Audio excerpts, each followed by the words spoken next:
As far as myself, I'm going to give you a little background on how I came to do this, and it will explain a little bit better why I do what I do and the way that I do it and why I'm passionate about what I do. So my first career, I guess you could say, was in human resources, and I sort of fell into HR and fell in love with it, and finished my bachelor's degree after being in the military in business management with emphasis in HR. Took every HR course they offered, and was working in HR as I was doing that. I was going to school at night, and worked in HR for a while, and started to see some concerns I had that maybe climbing the corporate HR ladder in Fortune 500 company maybe wasn't really what I wanted to do for the rest of my life. And I'd always had an interest in the law, so with some pushing, gentle, sometimes not so gentle, but very supportive pushing from my now husband, then boyfriend, decided to go to law school because I'd always had an interest in the law, and started law school to do employment law specifically, and intended to be an employment litigator. That's what I wanted to do. During law school, that's what I focused on, and I ended up working at the Equal Employment Opportunity Commission in law school as an intern. And this is, if you're not familiar with it, you should get familiar with it. This is the federal agency that investigates any charges of discrimination, harassment, retaliation that are covered under federal law. So primarily you're dealing with Title VII, you're dealing with Americans with Disabilities Act, Age Discrimination and Employment Act, etc. So that's the agency, and so I worked with the investigators. I saw how they were investigating charges, what they were looking for. I worked for the administrative judge that issued a lot of the decisions. I actually wrote quite a few of her decisions. So I saw what it looks like on a charge investigation and decision process. And I started doing mediations for them, because I'm also a mediator. And I discovered that, unlike I had always assumed that the bulk of the claims were against the big bad Walmarts of the world. No, they're violating the law and have done a cost-benefit analysis and decide that they save more money than it costs them in legal fees, and it's worth it to them to keep breaking the law when it comes to dealing with their employees. What I saw was very different. The reality was the vast majority of claims were against very small companies. And it was very obvious to me very quickly it was because they didn't have an HR person on staff. They didn't have a lawyer. And they didn't know they were breaking the law. They were breaking the law. And with employment law, like any other area of the law, it's not a defense to say I didn't know. Ignorance of the law is never a defense. And in employment law, intent, a lot of times, it's not required. So if you violate the law, it doesn't matter whether you intended to or if you did it accidentally, you're still going to be liable. And time after time after time, these companies, no employee handbook, they weren't doing performance evaluations, they had no job descriptions, they had no policies in place, and they would end up unintentionally breaking the law. An average settlement in a decent employment law claim is about $30,000 to $35,000. That's the settlement cost that doesn't include attorney's fees to get to that point.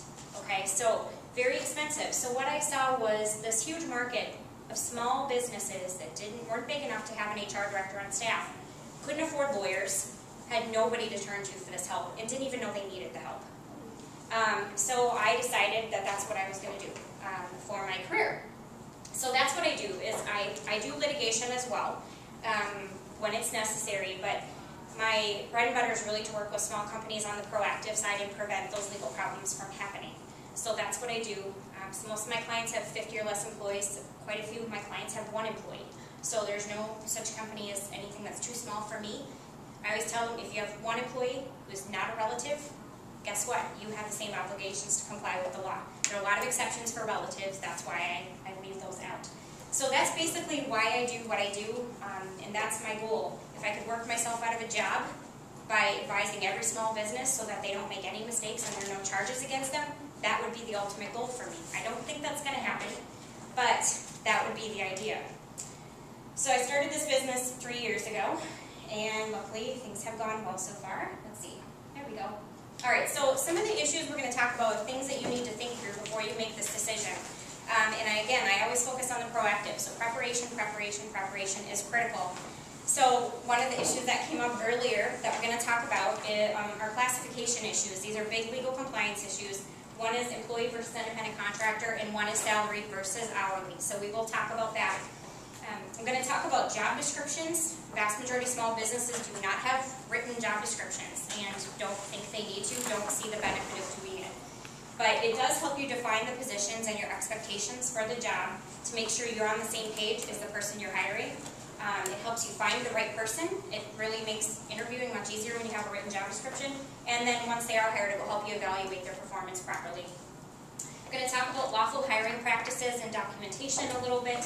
This helps keep your hiring process organized. It will make sure that you are treating people consistently. It will help you make the right decision and ensure that you're complying with the law and therefore protecting yourself from potential claims. We're going to talk about employee handbooks and how those help define your expectations, communicate those to your employees, and help you enforce your policies, again, in a consistent way so you're treating people similarly so you don't open yourself up to claims. Performance evaluations, vast majority of small businesses aren't doing them, and for most managers it's because they don't know how.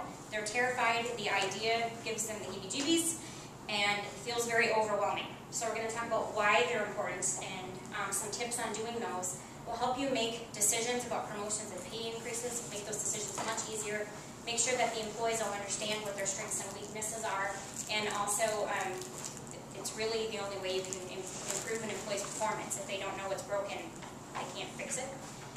And then finally, the all icky topic of terminations. If you ever hire, at some point you're going to have to terminate someone.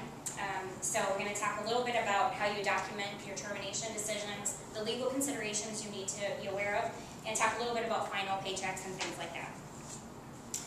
All right, so those are the things we heard when we talked about. Windows is not genuine. Windows is not genuine? That's news not to me. Somebody should call Bill Gates. Okay. All right. Yeah, quick up PowerPoint again. That's still not working. Click this way. The clicker Point is it. not working.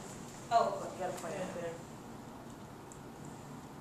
Just click on the mouse pad and go to PowerPoint. Up, up. Anywhere on the white space. There you go. computers don't like me. I have weird problems with computers. It's still not, Okay. still stuck. Page down.